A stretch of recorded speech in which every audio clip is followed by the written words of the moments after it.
Welcome to Watch Me Go Broke. Before we get to the Casio Duro Blue version, I'd like to introduce a new segment this week called Watches in Cinema.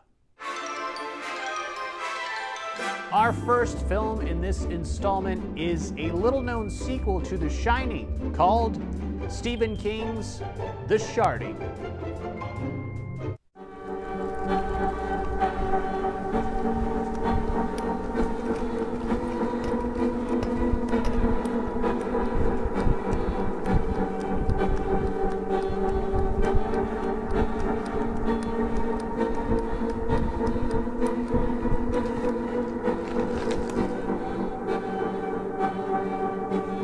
It's The Tonight Show with Jimmy Fallon. Isn't it supposed to be, Here's Johnny?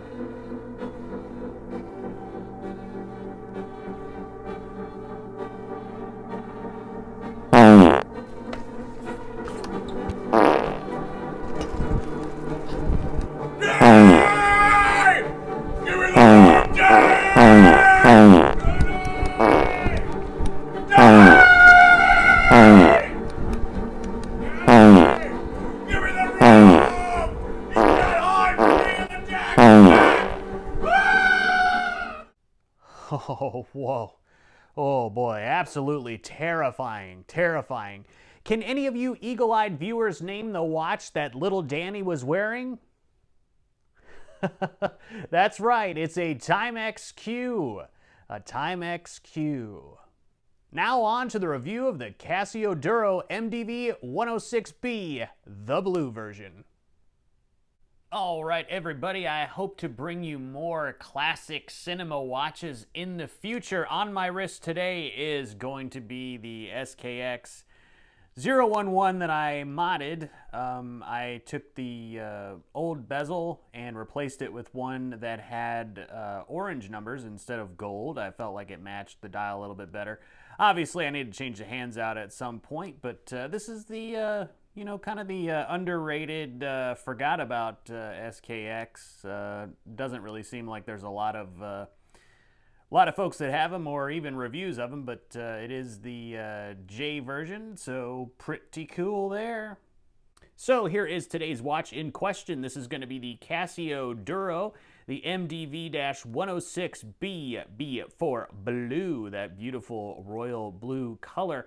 I wanted to revisit this watch. I know you've seen it a few times on the channel. I've worn it in a few situations, and I wanted to go back to the Duro because in the video I did, the Nacho Mama's Casio Duro mod review, I didn't have an untouched Duro for you to look at. It was all mods, and some people liked them, some people hated them, but I don't know. It's my watches, so I'll just do whatever I feel like.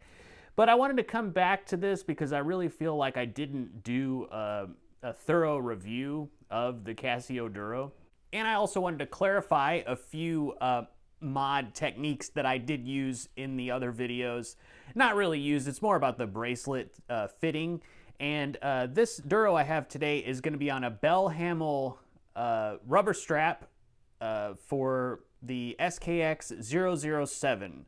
So in just a second, I'll go over exactly how I did that and what you can do to get those SKX 007 bracelets to fit your Casio Duro, because it certainly does add a lot to the watch. So you're looking at a 44 millimeter case, a thickness of 12.3 millimeters, lug-to-lug of 49, but it does curve down a little bit, and it almost wears like a 46, but it is a big watch at 44, and it does take up a lot of real estate on your wrist. You've got a water resistance rating of 200 meters, and at this price, currently on Amazon, going for $60, that's crazy that you can get a watch for $60 with water resistance of 200 meters for sure.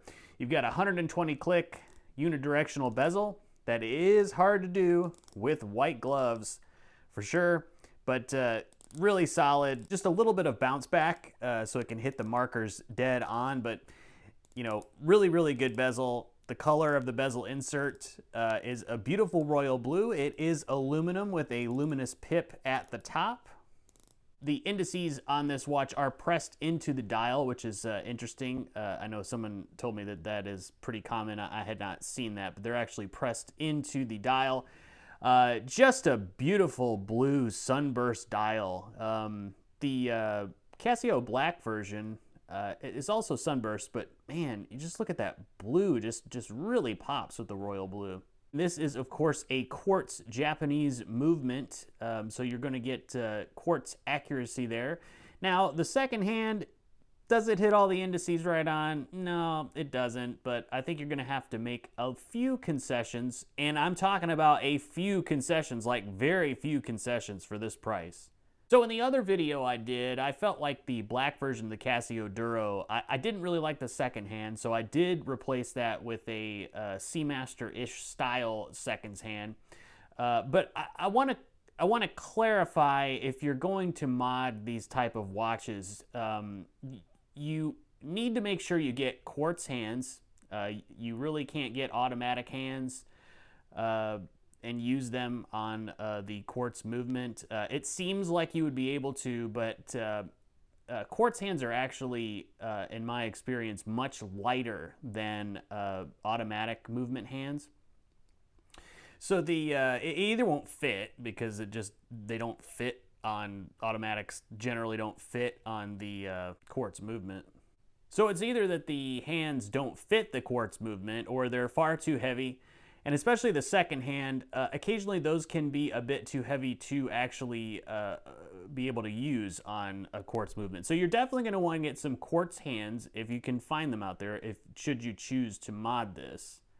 And the other point I wanted to make is that I used a strap code. I believe it's end-mill style bracelet. I think I said President bracelet, but of course it's not listed as President bracelet. I wasn't trying to be deceiving or anything. I just didn't say the right term. And that was for the SKX 007. Now let me be completely clear about that. You are not going to be able to just buy an SKX 007 bracelet and slap it on here very easily. It just can't be done that way. You have got to get some curved 22 millimeter spring bars, or if you're really curving them, 23 millimeter. I think on one of these I used a 23 millimeter that I had curved, or you can buy flat, straight 22 millimeter spring bars and just bend them yourselves. It's easy to just bend them on the edge of a table or something like that. Don't let the wife see that though. So, and that's what I had to do to get this Bell Hamel strap. And guys, I promise you, this is not easy. This is a pain in the butt. And it is also a pain in the butt with the SKX 007 bracelet, but the payoff is just outstanding. I don't know if you can see, but I did go ahead and bend these spring bars pretty substantially to be able to get them to fit into the bracelet there, or into the lugs. So it is a pain in the butt. And it's not something that you can't go in from the top. I had to insert one and then come in the other way through the side. It is a pain in the butt. And because they're not made for the Casio Duro, it's not gonna fit exactly right. But certainly, because you can see the holes there, because they're made for the fat SKX 007 spring bars. Yeah, you're gonna have some concessions that you're gonna have to make, with this. But I think it looks amazing. Of course, this is a little bit dirty, but this on this gray Bell Hamel strap here. But it just adds so much to the watch to be able to do this. Now and forgive me, I don't have it in front of me here, but the resin strap that comes on this blue Casio Duro, I think it's fantastic. A lot of people hate it. I personally love it. I think it's extremely comfortable. It's very similar to like a G-Shock style resin strap, and I think it's super comfortable. So the strap for me that comes with the watch is not a letdown at all. I just like fiddling with stuff. I'm constantly fiddling. So now, traditionally, I wear this blue Casio Duro on this blue Alpha Sharknado from Blue Shark Nados.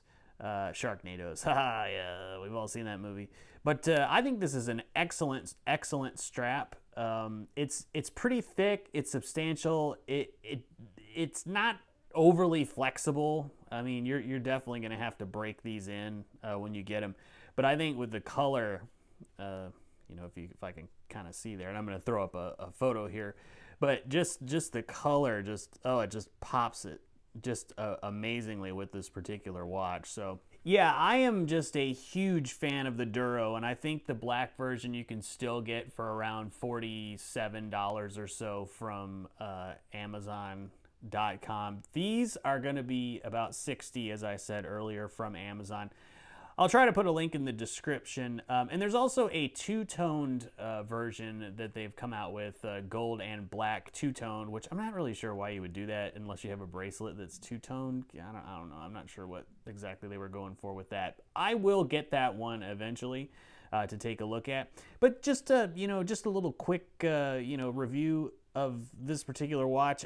I think these things are pretty much bulletproof. They are just amazing.